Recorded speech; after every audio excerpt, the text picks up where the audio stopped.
Hugh Grant, so many of us have enjoyed you this year in Florence Foster Jenkins.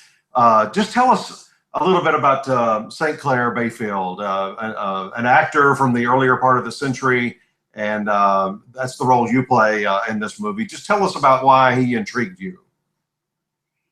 Well, there was a lot to intrigue me. I mean, it was he was a complicated character. In that you are not sure in the film, at least for quite a large part of the film, you're not sure whether he's a selfish guy who's hanging out with this very rich woman entirely for his own ends and his own advancement, his own gain, or whether he is what he says he is, which is a very loving husband. And I was intrigued by that. The whole project, of course, was incredibly tempting, given that it was Stephen Frears, who's pretty classy, and Meryl Streep, who's extremely classy. And yeah, you add that into this rather complicated, nuanced role for me, and it was a no-brainer. Well, tell me what your opinion is, because as I watched it, I thought it almost feels like he's both. I mean, in a lot of movies, a person is, like one thing, like you would have been the gold digger or you would have been the loving husband. Right. I think in his mind, he really was both. Well, what we do in the film is, I hope, is that around about 2/3 of the way through, we do come down one side of that debate, really, and say he was properly a good husband who genuinely loved this woman in a unconditional way. But I certainly agree with you that in life, and I think to a certain extent with his character as well, it is possible to be both those things simultaneously. It's possible to be selfless and selfish simultaneously. And that very often we simplify things in movies to make them more simple and entertaining. And I'm not sure we need to do that. Sometimes you can embrace these complexities.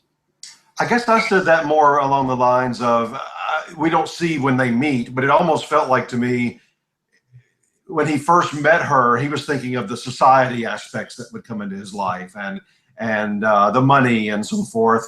And maybe along the way, he fell more in love with her as each passing day or each passing year. Yeah, I think that's dead right. And that's in the end what I kind of had in my head as backstory. Because, as you say, we only really cover a few weeks of their life together in the film. But at the start of the film, they've been together for 25 years. And I always imagined that it was, he was an out-of-work, struggling actor from England, rather a lost soul, no family. And he meets this mega-rich society woman in New York. And I'm sure there were definitely selfish aspects to his reason for hanging out with her, particularly as she wasn't Raquel Welch.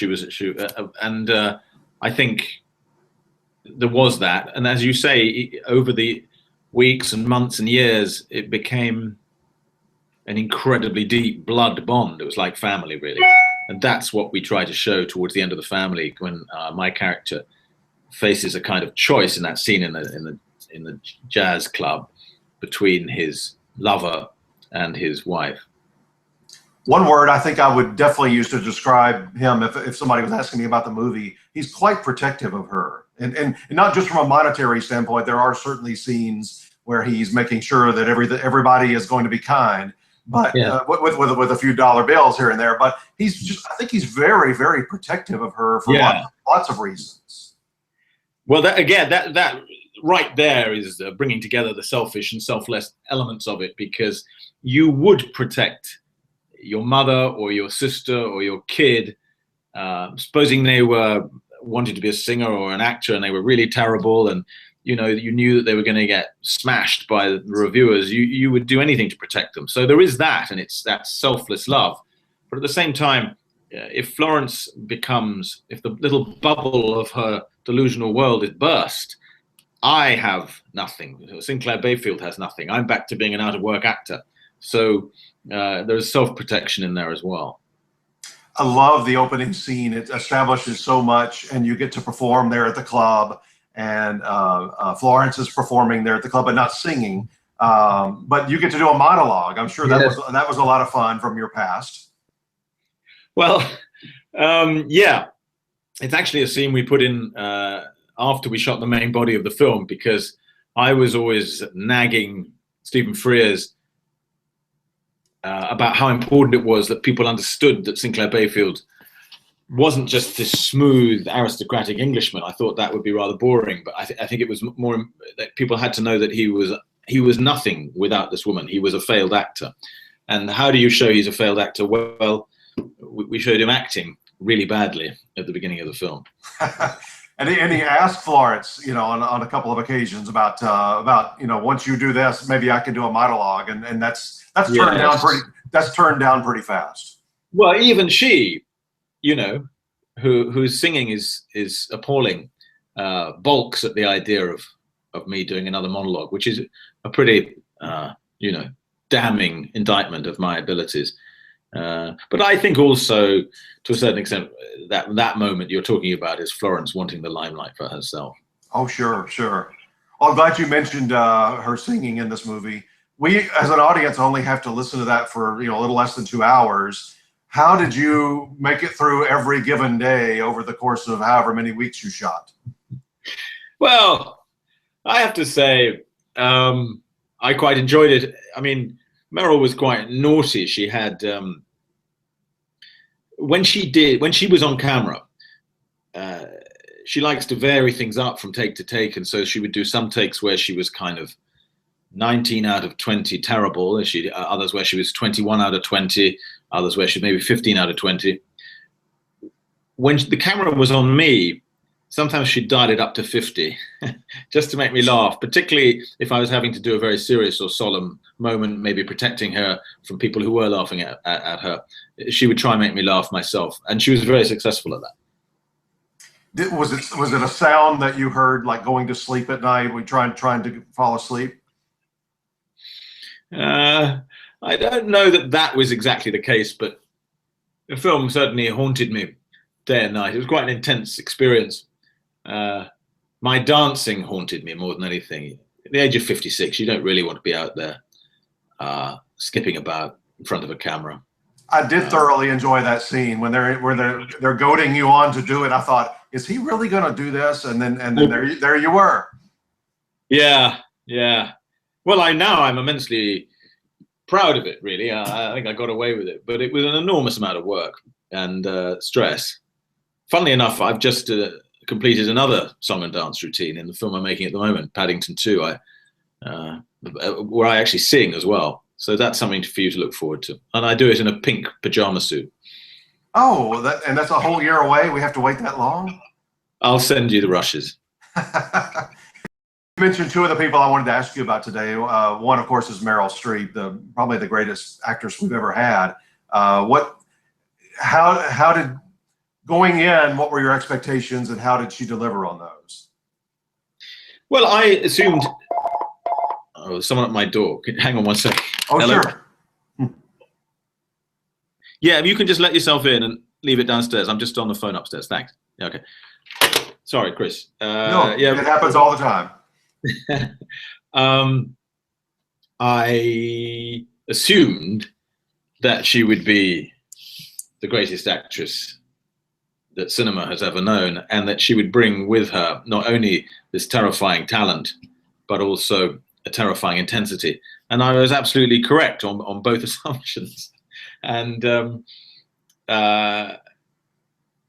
it was a privilege to watch it. Really, it is like, I've said this before, but it was genuinely like being invited into a room to watch Leonardo da Vinci draw, or to watch Lionel Messi play soccer. It's just an extraordinary experience. You're in the presence of a genius, and it's not just the talent; it's also the extraordinary, fierce dedication and determination to be, not to be acting, really, to be real. So that if she needs to be sad in the scene, Meryl is sad, and if she needs to be happy, Meryl is happy. In fact, on set, I found it quite difficult to distinguish between when I was talking to Meryl and when I was talking to Florence. I used to call her Floral to be safe. But as you said before, she's not. She really takes her craft seriously, but she's not that serious. I mean, she was joking around and having fun at your expense, and yes, she's absolutely capable of doing that. But certainly for when she's on camera, she's it's incredibly focused, almost religious experience, and it pays off. You know, I always spend a long time deciding whether to do a film or not, although not in this case. But once I've signed up, I think I'm extremely focused. But I have to say, she taught me new levels of intensity. Well, I've heard other actors say over the years when they've got a really great scene partner that it elevates them like a tennis player. It elevates their game. Do you feel like that's not only elevated you for this movie, but even like going down the road? Well, that's exactly what it was, and of course it raises your game, partly out of panic and partly, I don't know, it's just that's what happens by a kind of osmosis. You get a little bit better, and also I am 56. I haven't been doing it for 30 years, but you know, you can still learn stuff. And for instance, she was so good at being absolutely fresh in every different take. I never got the feeling she'd pre-rehearsed what she was going to do and then just gave it to the camera. It was, I don't know what's going to happen in this take, and then something new would come out each time. And that's a very good lesson for any actor. And I needed reminding of that. I needed reminding. And Stephen Frears, I have just loved his career. He's had so many wonderful movies. What was it like working with him? Well, I have come to love him. I'm very grateful to him, incredibly grateful for him out of the blue, you know, asking me to play this part, because in many ways it's the best part I've ever been given, and probably the classiest film. So I love him for that. I don't know if you've interviewed him perhaps, and you know that he's not, you know, the French, for instance, who take cinema extremely seriously, and they regard Stephen Frears, he is a great metteur en scène, you know, he's a wonderful director, and they want to talk kind of metaphysics with him. And you can't get any more than a monosyllable out of Stephen. If you say to him, so, Stephen, what do you think the film's about? I don't know, no idea. Just thought it's fun, Or if you say, Stephen, do you think Bayfield is kind of basically good or basically self-serving? Don't know. Can someone bring me some tea, please? You know, but so he's minimal. But so are a lot of very good directors. Woody Allen was like that. Roman Polanski was like that. I want to ask about a couple of things in your career. You gave one of the best, funniest, greatest award speeches I've ever heard on any award show when you won for 4 Weddings and a Funeral at the Golden Globes. What's your recollection of that evening? Well, it's very nice of you to say that. I still remember it. I go back and watch that speech on YouTube probably once a year. Well, we stole it in the end. We bunged it into that film, The Rewrite, that I made a few years ago, because there was a scene in that film. I played a screenwriter, and there was a scene where I'm supposed to be staring sadly at my computer, looking at me winning an Oscar 20 years before. We tried shooting that with me with clips on my face, looking younger, and it just looked like me with clips on my face. So in the end, we just stole that Golden Globes moment from 1995. And of course, it was a lovely thing to happen. I was such a new boy in the American or Hollywood film industry. I didn't really know what was happening. I just thought everyone's very nice to me. And my only regret is my haircut, which was really, I should have been imprisoned for. I wouldn't say that. Was that your first big award show? Or had you gone to another one before that? I think that was the first one. Yeah, I think so. But I mean, the Golden Globes, I think it was the first year it was televised. Or maybe I'm wrong about that, or the first time it was televised. It was one of the first, because they had some controversy like in the 80s and then like early 90s. Right around that time, they came back to television. Is that right? Well, I don't know. I loved it, and I've been to the Golden Globes a few times after that, and always had a good time. It's good to see Hollywood drink. It's particularly good to see agents drink, because they never drink. How would you compare? You've been to the Oscars a few times too, presenting. I remember you presented that year. Yes, I presented that year and another year, I think, with Sandy Bullock. How would you Yes. compare the two ceremonies? I remember Johnny Carson once said one year after, or the year after, he said he wasn't going to host anymore. He said, you know, the problem with the Oscars is as the evening moves along, it's so important to people's careers, and the room is slowly filling up with losers as the night moves along. You mean the seat fillers? Yeah, whoever's remaining. That's right. You mean the ones who haven't won? Yeah, I suppose that does happen. It doesn't matter as much at the Globes where everybody's drinking anyway. They don't. I mean, they want to win. But they don't. They want to win, but it doesn't impact their career as much. Well, that's probably true. But yeah, one of the funny things about those ceremonies is that I think the TV audiences don't fully understand that people are leaving all the time. They're going out to the bar, they're going out to the loo, and the seats are all stuffed with these professional seat fillers. So it's a very, I don't know, it's a very strange feeling. And the Golden Globes are quite relaxed. The Academy Awards, perhaps marginally less so. One other film I wanted to ask you about, especially since we're almost into December, Love Actually. None of you could have possibly known it was going to have the impact and the long-lasting holiday. That's a movie I have to watch every December. You couldn't have known that that was going to be the case. You hoped, but you couldn't have known that, right? Well, it's very nice of you to watch it. I'm sure someone makes you, your wife or your daughter or someone. No, we certainly did. I didn't know that it was going to be a success. In fact, I always take the negative view and assume everything I make is going to be a gigantic and humiliating turkey. And Love Actually was no exception. And Four Weddings was the worst case. I wasn't alone. It was me, the director, Mike Newell, and Richard Curtis, who wrote it, the producers. We all sat and watched a rough cut of that and thought, well, our career's over. We better go and live in Peru, because when this film comes out, you know, it's big national humiliation. And then weirdly, they took it to Santa Monica in Los Angeles and gave it a test screening, and everyone loved it. So it was that. I'm always surprised. And there've been inverse cases of that when I thought, I think I've made rather a good film, and then everyone's hated it. So it's almost better when you finish a project that you think it's going to be bad. That is the reverse jinx. Yes, correct.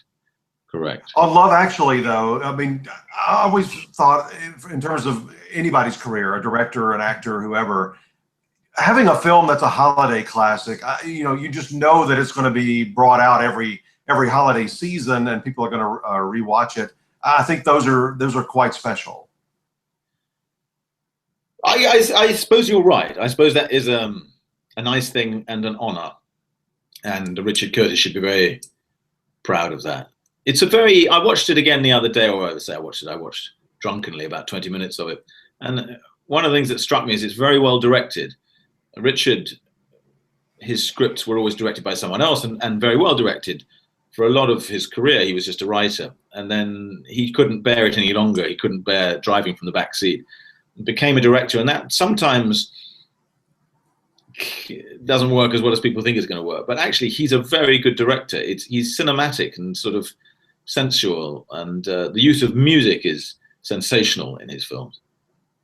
Of all the movies you've done, and we haven't even mentioned Notting Hill and About a Boy and Bridget Jones and so many others, is there a given movie when somebody's approaching you on a street or a restaurant or whatever, do you get a feel of maybe which one they're going to bring up? You never know. I was in a pub in London the other day, and this terrifying looking guy came up, and he said, look, I'm a drug dealer from South London, and I just really love Love Actually. Can I get a picture with you? And I was too frightened to say no. So it's not always a given. But the thing is, if I'm with my children or something, I sometimes say no, because I don't feel they should be involved in all this nonsense. Right. Well, listen, Florence Foster Jenkins, it's truly one of the highlights of your career. We do a lot of award stuff, so I'm hoping we see you on several red carpets coming up soon. I saw you. We passed in the Hilton a couple of weeks ago when you won the Hollywood Film Award for Best Supporting Actor. Well, you were quite busy or talking to somebody, and I didn't want to bother you. But here we are. We had 20 minutes today, so that's wonderful. It was very nice of you, and thanks, Chris. Yeah, thanks. I hope we see you on some of these events coming up. Thank you so much. All right, man. Yeah, thank you.